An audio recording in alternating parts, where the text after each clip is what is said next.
ህዳር 30 ጥቅምት 24 አካባቢ ጦርነት ተጀምሮ ህዳር 30 ላይ ኦሬዲ ሁሉንም አይነት መሳሪያዎቻችንን መኪኖቻችንን የመገናኛ የኮሙኒኬሽን ኢኩዊፕመንቶቻችን ሁሉም ጠፍተው በእሳት ነደው ወይ ጥለናቸው ወጥተን ራሴን ያገኘሁበት ፖዚሽን ፖለቲካ አመራሩ ወዴት እንደሚሄድ አያውቅም። ወታደራዊ አመራሩ ክሉ የሚባል የለውም። ብቻ ወደ ምዕራብ አቅጣጫ የሆነ ቦታ እንደምንሄድ ብቻ ነው የተነገረ። እዛ ውስጥ መሪ ነኝ ብለህ ራስን አሳምነህ ግን ደግሞ አቅጣጫ የጠፋቸው ወጣት ሴቶች ያው እኛና ምን ይወጡ ማለት ነው የተማሩ ከሌላ አገር ባንድ ወይም በሌላ መንገድ ትግራይን አገልግላለሁ ብለው የመጡ ጥሩ ፊውቸር የነበራቸው ግን የት መሄድ እንዳለባቸው ፍጹም በማያውቁበት ሁኔታ ተዘርግፈው አይተ አመራር እንድሰጣቸው ሲጠብቁ አንተ የምትሰጠው ነገር የለም እና ያን ቀን ባትሪ ከመሞቱ በፊት ያችን ሞመንት እንዴት ካፕቸር እንዳደረኳት አስታውሳለሁ። ግን የምትጀምረው በእንግሊዝኛ ስለሆነ ግዕዝ አልነበረውም። እንትንም it's not entirely his fault ይላል። whose fault? አዎ አሁንኛ አብይ እንዲያረጋ ያለ ነበርና ጦርነቱ ኤክሴኪዩት ያደረግንበት መንገድ የሰጠነው አመራር የሄድበት ርቀት ግምቱ ሳስገብቼ ያን ቀን ነው ኃላፊነት መውሰድ የጀመርኩት። ለዚህ ሁሉ ጥፋት ተጠያቂነት ሊደርሺፑ ካልወሰደ በስተቀር መቼም ቢሆን አናስተካክለው የሚል እምነት ያን ሞመንት ነው። አሁን አንድ ነገር ላስረዳ። ለምሳሌ እኔ ድንገት ፕላን ኤ ፕላን ቢ ይባላል። የመጀመሪያው ቢሳካ መንግስት ጥላለ በ3 ሳምንት ምናምን ብለው ይፎክሩ ነበሩ ይነግሩን ነበሩ። ካልተሳካ ፕላን ቢ የሚባል በተወሰነ ደረጃ አብራሩልን ነበር። ፕላን ሲ ማንም ሰው ኤክስፔክት አላደረገው which means in total ሊሳረ ገብተን ወደ ዳዲስ የደፈጣ ሬዚስታንስ የምታደርግበት ሁኔታ ማለት ነው። አሁን እሱ እንደ መነሻ ወይ አመራሩ ተቀምጦ አመራር የሚሰጥበት ቦታ ሲመርጡ እኔ ያው አገሩን እነሱ የተሻለ ስለሚያውቁት ብለህ ነው የምትገምተው። ሊቀመንበሩ ከተወሰኑ ሰዎች ጋር ሆነው የመረጡት ቦታ ሰው ውትድርናም ፖለቲካም አንዴ ሙሉ በሙሉ ሲጠፋ እንደዛ አይነት ስህተት ነው የምትፈጽመው። የመረጡት ቦታ አስፋልት የገባበት ነው። አሁን አንድ ወቅት በ1974 ዓመተ ምህረት መዋፈር የነበረ እነመለስ የነበሩበት ከጠላት በጣም የራቀ የሚባል ቦታ ቆላ ተንቤን ውስጥ አዴት ውስጥ በፍጹም ሰው ያንን ያውቃሉ። ድሮ ትግራይ ውስጥ ባለፉት 27 ዓመታት የተሰሩ መንገዶችን በሚመለከት ትክክሉ የላቸው ማለት ነው። እኔ መጨረሻ ነው የወጣሁት ስመላለስ ነበር። ምክንያቱም የመጨረሻ ጠቅለኔና ጌታቸው 19 መከላከያ መቀለ ገባ። ግን 18 አመጣ። በጣም ያስገረመኝ ነገር እኛ የምናርፈው በቃ የተደራጀ የሱር ካምፕ መንገድ ለመስራት ያለ የሰራው ካምፕ ነው። አስፋልት ነው፣ ንጹህ አስፋልት ነው። ከጠላት ርቀን የደፈጣ ትግል ለመምራት የተመረጠው ቦታ ብዙ ሰው አሁን ያሉ ሰዎች በጣም አሪፍ መኪኖቻቸውን ከጠላት አርቀናል ብለው ዛካይ ነበር ያስቀመጡት። እኔ አውቃለሁ ታደሰ 2 መኪኖች ነበሩት። ከጥሮታም ስለሆነ የመጣው አውዲ ምናምን ትልልቅ መኪኖች ነበሩት። ብዙዎች ኒሳን ፓትሮልስ ምናምን ነበራቸው። ሰው ራቅ ያለ ቦታ አስቀምጠው ሞተዋል።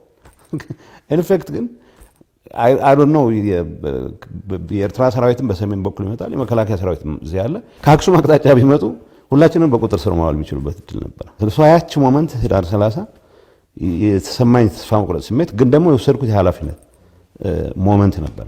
በተለያየዋቸው ልጆች ምናልባት እነ ምህረትን ታውቃቸው ይሆናል። ምህረት ኦባይ so they expect me to ወዴት ነው ምን ሄደው የሚለውን እንመለከት።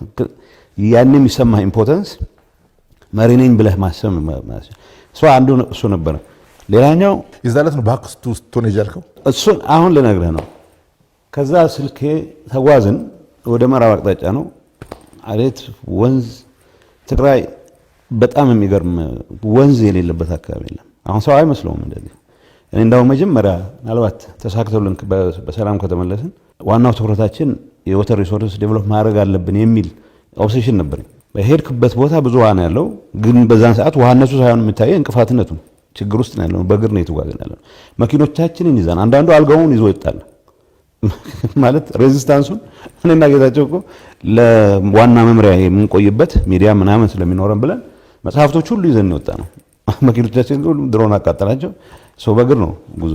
ሶ አራተኛ ቀን ላይ ይመስለኛል አይ ቲንክ በራ ይባላል አዴት ምዕራብ በጣም ጫፍ ላይ ወደ ዛና ከመሻገራችን በፊት ፍርፍራ የሚባለው ለዛ ጫፍ ላይ ለመጻፍ ስሞክር ባትሪ አለቀ። አንድም የመገናኛ ራዲዮቻችን አይሰሩም ባትሪ ስለሌለ ሁሉም ነገር እና ዙሪያው ድንጋይ ነውና ያኔ ነው የድንጋይ ዘመን ለካ በዚህ ደረጃ ቅርብ ነው እንትን ያልኩት የጻፍኩት። እሷ እንደጻፍኩ ያው ባትሪው ማለቀ። ረጅም ጊዜ በወረቀት ለመጻፍ ስሞክር ነበር። ወረቀትም እዚህ ጋር ተዘጋጅተንም ይሄድበት ስላልሆነ አመራሩ በዛ ደረጃ ክሉለስ ነው። ለምሳሌ በእድሜ ገፉ የተባሉ ሰዎች እነ ስብሐትን እነ ዘርአይን ያስቀመጥንበት ሁኔታ አንዱ ሰው ይጠየቅና የት አካባቢ ቆዩ ይሻላል? እዚህ አካባቢ ገለ የሚባል ሚሊሻ አለ ይኖር አይኖር አይታወቅም። ምክንያቱም ቦታውን አይተነው አናውቅም። አይቶት አያውቁም።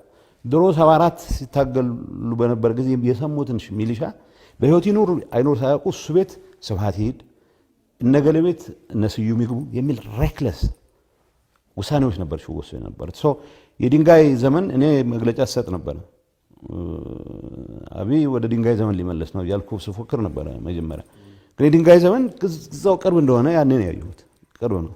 አንድም በእጃችን ያለ ህይወት ያለው ነገር እስኪጠፋ ድረስ ማለት ነው። ሶ ያንን ነው ዳሪዎች ምናልባት ሌሎች ፐርሰናል ጉዳዮች አሉ። ፊልም የምታረገው ሚስ የምታረገው ሰው በሚመለከት ምጽፈው ነገር አለ። ግን አንዴ ደግሞ ጭቅጭቅ ከአንዲት አመራር ከኛ አመራር ጋር ብዙ ነገር እንጨቃጨቃለን እና ወደፊት አየው የት ይሄድን ነው ማንም የሚነግርህ ሰው የለም። የሆነ ቦታ በደረሰን ቁጥር ግን እገሌ እኮ እዚህ ቦታ ነበር የተሰዋው ወይ ነገሌ ስልጣና እኮ እዚህ ነበር የተደረገው ነው። ፓስት ነው የሚወራው። 604ኛ ኮር ሲደመሰስ በዚህ አቅጣጫ አልፈናል።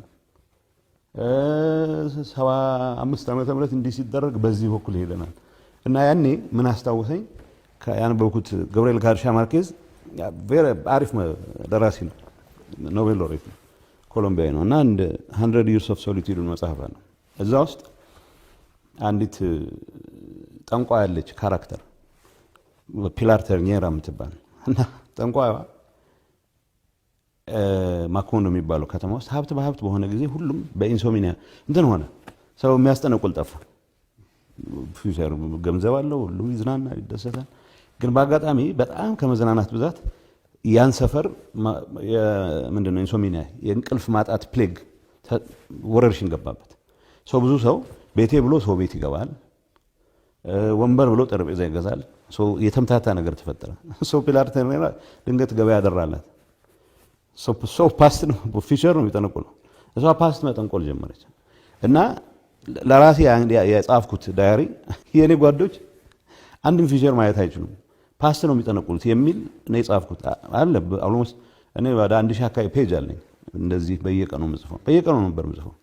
ኢንተረስቲንግሊ መጽሐፍ መቼ አቆምኩ? ዳያሪ ማለት ነው መቀለ የገባን ሰኔ 21 ቀን ኦልሞስት ሁሉ ነገር ያለቀ አድርገን ወሰድ ነው። እንኳንም አልጻፍኩ ነው የምለው። ከዛ በኋላ ባዶነቴን በደንብ ያሳያል። በትንሽ ድል ሰክረን ህዝቡ የሰጠንን ኤክስፔክቴሽንም ጨምሮ ወደ ጎን ስተን በቃ ፕሬዝዳንት ሊቀመንበር ነው መጫወት የተጀመረው።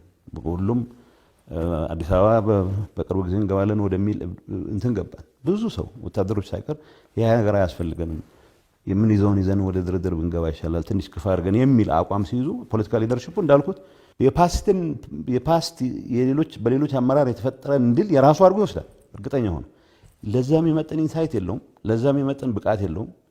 እንዳልኩ አብዛኛው ሰው ያችን ጓድ ጨምሮ ፓስት ነበር የሚጠነቁሉት። ሰው ከጻፍኳቸው ነገሮች አንዳንዶቹን ለመግለጽ ነው እንጂ ግን እኔ ይሄ